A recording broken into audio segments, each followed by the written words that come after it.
Un loup au comportement jugé agressif a été abattu à Bormes-les-Mimosas, dans le Var. Autre actualité de ces dernières heures, avec ces images filmées par un automobiliste en Isère. S'agit-il, ici encore, d'un loup ?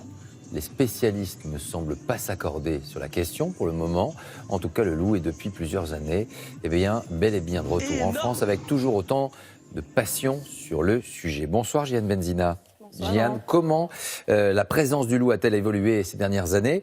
Et est-ce que celui-ci se rapproche de plus en plus des villes et des hommes?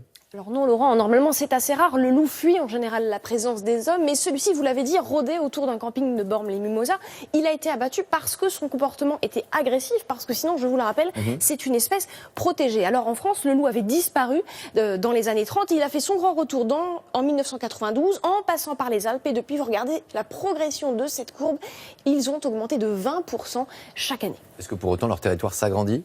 Alors absolument, on le voit bien d'ailleurs sur ces deux cartes. Regardez, on voit la différence entre 2003 et 2017. C'est leur zone de présence régulière, elle s'est agrandie parce que le loup, c'est une espèce qui se déplace beaucoup, qui fait beaucoup de kilomètres.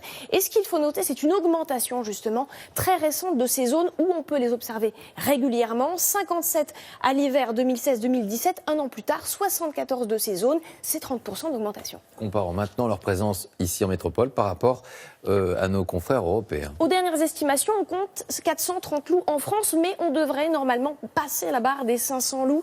À la fin de cet hiver, ça reste moins que chez les Italiens, 1500 à 2000 loups, 1000 à 1500 chez les Espagnols. Mais d'un point de vue écologique, du point de vue des associations, elles considèrent que c'est encore insuffisant pour estimer que l'espèce est viable. Il faudrait 5000 loups. Merci.